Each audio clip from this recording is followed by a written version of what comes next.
First and foremost, I want to give all infinite honor, praises, and glory to Yahweh, Ba'ashem, Yahweh Shah, Ba'ashem, Harakwakwadash. Double honors to the elders and apostles, the great millstone who rule and teach well, and to the other Akim out there pushing this truth into the four winds. Keep pushing, Akim. Okay. Now, I was going through the some of my news apps today, and I came across an article. It's talking about Florida A&M, how they took that trip to southeastern Louisiana to play against the team, the football team. It was Florida A&M versus Southeastern. Southeastern is located in Hammond, Louisiana. That's about 45 minutes from Baton Rouge. Okay, now this article chronicles the fans who went to that game. All right, so let's go from 8 arriving in Baton Rouge. No, we're gonna go to the day that when they pulled up. All right, 9 to noon. Saturday is game day. All right, let's follow along. Leaving for the game. Arriving. Okay, 4:09. Now this is the Florida A&M fans and the wives of the coaching staff. Arriving at Strawberry Stadium, we knew this was going to be different. Southeastern Louisiana students were already trash talking as the FAMU entourage made his way to the seating section. All right, so if you're familiar with Hammond, there's some racist people, man. They racist as hell. So when we're talking about trash talking, it was not a friendly Southern versus Jackson versus FAMU or Grambling or whatever. It wasn't a friendly trash talk. All right, I can only imagine the things that was left out that these people didn't say. All right, so the game hadn't started, and the white folks was already cutting up back in the food down there in Hammond, Louisiana. All right. By the start of the first quarter, Southeastern fans were holding up signs with crude messages. Some fans uttered the N-word. Oh my gosh. Like, come on, man. Some fans uttered the N-word to players. The large contingent of Rattlers fans, most traveling to Hammond in personal vehicles, refrained from responding as long as they could. That's that old coon spirit. That's the way that our family members was treated. Our forefathers. That's how our fathers was treated. Our uncles, our aunties, our grandmamas, and that's the spirit that we were raised to have. Those, man, me speaking personally, my family member is older family members, fucking terrified. I'm telling you, fucking terrified of Esau Edom, man. Don't you go playing with them people. You say yes, sir, no, sir, yes, ma'am, no, ma'am. Man, I was raised to be a fucking coon, man. I'm glad the Lord came and dealt with me, man. All right, I was raised to be a fucking coon, straight up. So these people are just appalled at being called niggas by crackers, man. Okay, but they didn't do anything. They refrained. But let me tell you this: if they was around some other Jakes, they wouldn't refrain. And that's fucked up. I don't like that shit. But that's why they getting everything that they deserve. Okay. Many FAMU fans felt this was far beyond the usual spirited back and forth trash talking between opposing fan bases. During halftime, when many were taking a restroom break and patronizing the concession stand, a beer can apparently hurled from the southeastern student section into the FAMU crowd strikes a child in his face, bloodying his nose. The child was trembling. All right. And this is the way that our parents raised us. They want us to want the things of the world. They raise us to want to go out and be like the people of the world. But the people of the world don't like you in return. The people of the world is not going to love you back. You're going to take your children somewhere. They're going to get beat up. They're going to get abused on, and they're going to be traumatized, fucked up, and still want to be something that they ain't. You go sending your children to I'm not deviating. You go sending your children to all these different parochial schools or whatnot, trying to get them away from Jake. And they turn out way more fucked up than they would have had they been around their own people, which is also a fucked up situation.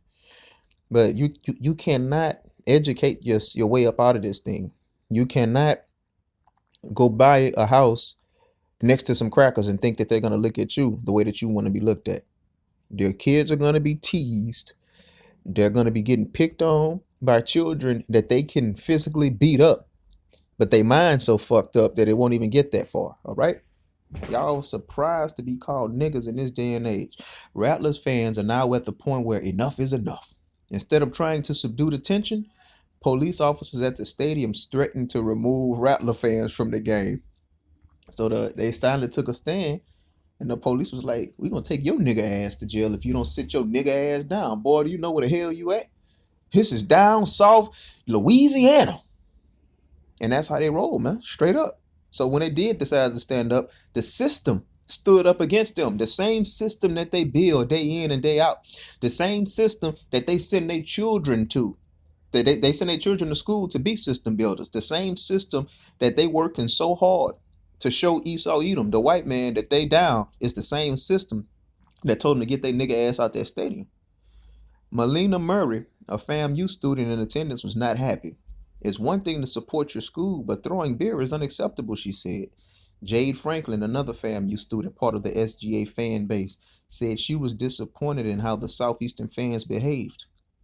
I have nothing positive to say about Southeastern students. They don't have nothing positive to say about your coon nigga ass.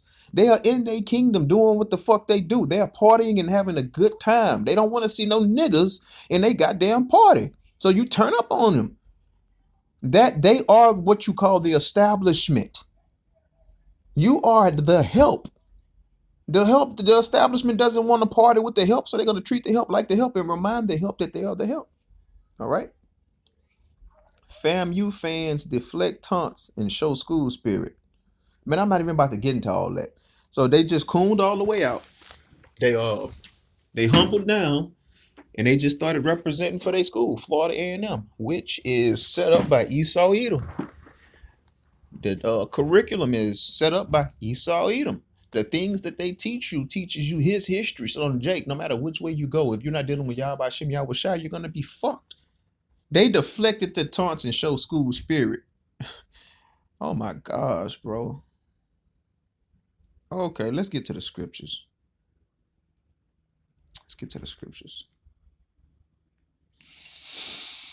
Okay. What are we going to start off with? That we served in our enemies. Let's go to serving our enemies, because I said that we was helpers, and they don't want to party with the help. All right. Serve your enemies in the land. Okay, Salat. Let me just spell it. I know it's in there. I don't want it. It's gonna be in Deuteronomy 28. All right.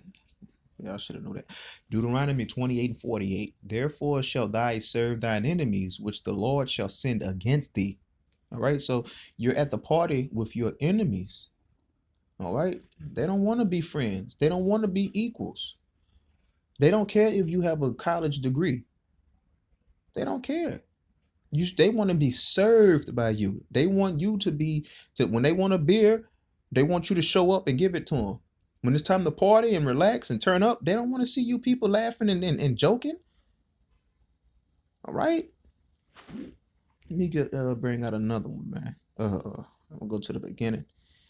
And what I'm about to bring out, these people have not deviated from this attitude, man. This is after the blessings, okay? This is after the blessings was handed out. This is the attitude that Esau was in, and he never deviated away from this attitude. His people to this day have the same attitude. Genesis 27:38.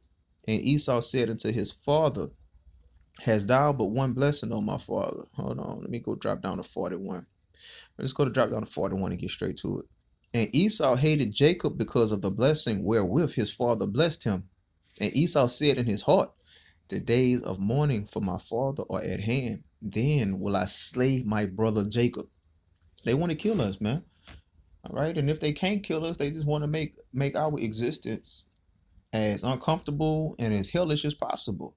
They have the same exact attitude and mind frame that Esau did. Matter of fact, it says Esau hated Jacob. All right, well, his children hate us too. Let's go to Genesis 36. I want to say that's 36. Hold on.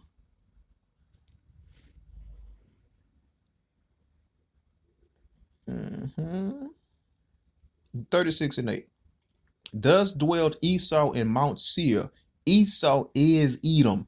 Okay, so Esau is Edom. Esau, all those people that was at the Southeastern game, that was Esau throwing beers. That was Esau making these racial slurs because he hates you. He hates you perpetually.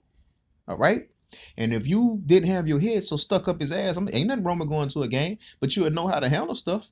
It wouldn't have shocked you because you would have removed your mind far from this place and you wouldn't have been looking for no motherfucking justice, man. Y'all went and told the cops, and the cops were like, man, y'all get y'all ass out of here. Watch this. Revelation 18 and 4. And I heard another voice from heaven saying, come out of her, my people, that ye be not partakers of her sins, that ye receive not of her plagues. When you have come out of this place spiritually and mentally, no words can affect you. When shit's starting to get physical, that's a different ball game. You have to you play it accordingly, all right? Don't be stupid. You play it accordingly. Cause ain't nobody just about to come crashing me and my motherfucking face with no beer bottle without ramifications, unless somebody just threw that brick and hit their hand. But that's something you sign up for when you go into those venues, knowing who you are. When you wake up, you understand who you are, and you understand that it's no justice that's going to be dished out by nobody but Yahweh Shem Yahweh Shah. A man is not going to give you justice over here. He's not. So if I would have gone to that game and those things would have happened to me, I probably would have. I wouldn't have been writing no goddamn complaining to no goddamn newspaper. I wouldn't have been complaining to nobody. I would have used the same words that they use, and I would have fought back with my words, unless I saw that the situation was not winnable, and I would have ignored them. As long as they don't get physical, I ain't really tripping. That's a fucking football stadium. It's gonna be noisy. It's gonna have an so-called electric atmosphere. But like the niggers and all that, that's another thing. You have to educate yourself so you can also know how to defend yourself. If somebody would have started calling me a nigger and all these things, I would have went to their past and I would have told them who they are, and I would have called them racial slurs. You don't have to ball up your fists and fight. Words are fucking worse than a fucking fist, man. Esau wanted to kill the men of the Lord in the last days because of words. Because of, well, going back to the blessing, but he feels offended because of words. Like this video, these are words, and this is offending the fuck out of him, man. All right? Get your head out of Esau's ass. Be who you are. Remember who you are. Let me bring out this real quick. Jeremiah 17 and 4. And thou, even thyself, shalt discontinue from thine heritage that I gave thee. I will cause thee to serve thine enemies in the land which thou knowest not, for ye have kindled a fire in mine anger which shall burn forever.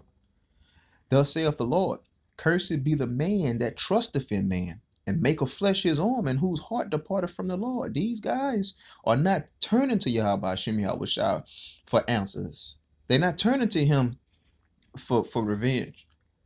They calling 911. These FAMU fans went and found the police and was like, hey, man, those Southeastern guys, they really rowdy. We have kids up there, they're cursing and all this. And the cops was like, man, look, y'all the problem. We don't never have problems out of these guys. This is one of the most meekest atmospheres you can come to. You guys are the problem and you need to leave. But what about my baby? He got hit with a beer. Give him a Band-Aid and you get him up out of here. All right. So you have to turn to the Lord. The Lord is the one that stripped us of our nationality. The Lord punished us. He's the only one that can unpunish us. He doesn't want us joining hand in hand with our enemies. He wants us to remember who we are and separate ourselves from our enemies. He doesn't want us going to no fucking football game, being verbally disrespected and just, oh, I'm so appalled. By George, I'm appalled. Have you ever? I've never. Man, get the fuck out of here, man. Y'all call each other that shit every goddamn day. Y'all was calling each other niggas on the way up there, man. Words ain't supposed to hurt you either, man. When you know somebody trying to upset you with words, when you know somebody's purposely trying to upset you with words, it's not supposed to hurt you, man. People that you don't have to deal with, people you never met, people that's not in your life. If a junkie, if somebody walk up to me today or tomorrow and be like, "You motherfucker," and I don't know them, I don't have to reply in a negative or positive way. I could just keep on walking. Like, this is something that Jakes will do. Anybody that offends Jake in word, another Jake gonna get on their ass. But it's a certain socio-economic level that Jake won't respond to. It's certain junkies that walk up and down the street and they're clearly out of their fucking mind and they'll curse Jake out and Jake will give them a pass. All right? That's the same way that you have to look at other nations and 2/3 niggas when they come at you. You be like, they're out of their right mind. I'm not about to drop down and get on their level. Because something as simple as an argument, words, they can get heated. People die behind arguments. A lot of murders that happen down here in Baton Rouge, they start off as arguments, man. Like if you was to go to a presidential parade or something, and you'd be like, "Hey, Biden, you piece of shit," and he hears you, he is not going to respond to you because you're not on his level. The other nations in 2/3 are not on our level. Don't respond. With that, I want to give all infinite honor, praises, and glory to Yahweh, Ba'ashem, Yahushua, Ba'ashem, Harakwak, double honors to the elders and apostles of great millstone who rule and teach well, and to the other Akim that pushing this truth into the four winds. Keep pushing Akim, Kwam Yasharala, Abal Babal.